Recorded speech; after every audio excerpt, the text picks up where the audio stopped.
Brazil has failed to rally other Amazon rainforest countries behind its pledge to end deforestation by 2030.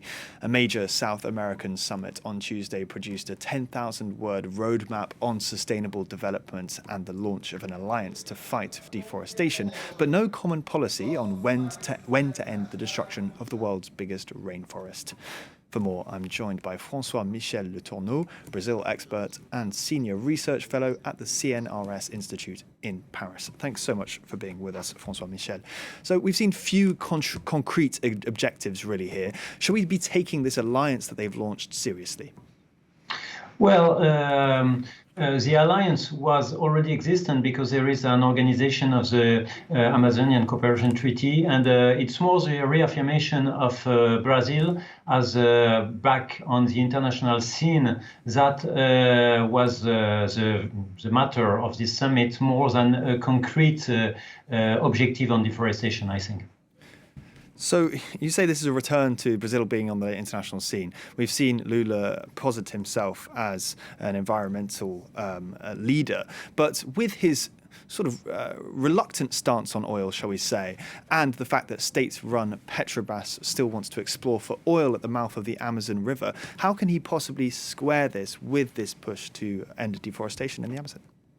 Yeah, that's the whole point. The position of Lula is very ambiguous, because on the one hand, he wants to appear as an ecological leader on the question of deforestation, but on the other hand, he wants Brazil to continue to be a very powerful farmhouse in the world, and to develop its agriculture, and also to exploit some natural resources like petroleum in the Amazon. So yes, it's a bit ambiguous. The move from Brazil was to focus on deforestation, to try to put forward a very consensual objective, but they quite failed, even if they have a general agreement on the fact that deforestation should be stopped at one point. The problem is that not all countries agree on what concrete measures should be taken to lead to that goal.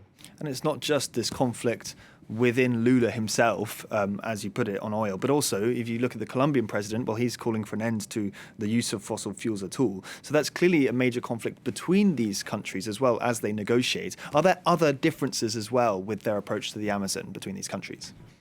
Yes, there are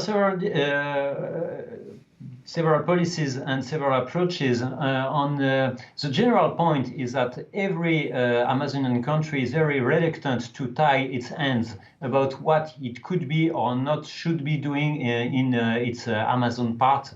And that's the main point. Bolivia wants to be able to continue to export agricultural commodities, and for that they need to deforest. Brazil is also reluctant because they want to end deforestation, which is illegal deforestation in general. They are not speaking about legal deforestation, but they want to be able to continue to build infrastructures, etc., etc. So the problem is that every country has a particular and specific Amazonian strategy, as they don't want to tie their hands and not be able to apply it.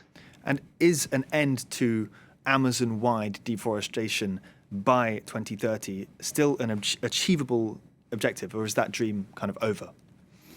I think it's difficult. What we could see would be the end of illegal deforestation in Brazil, which would be a major step. But the end of any and all deforestation in the Amazon by 2030 is probably out of reach. And finally, France, of course, possesses some of the Amazon rainforest in French Guiana. What's France's stance in all of this?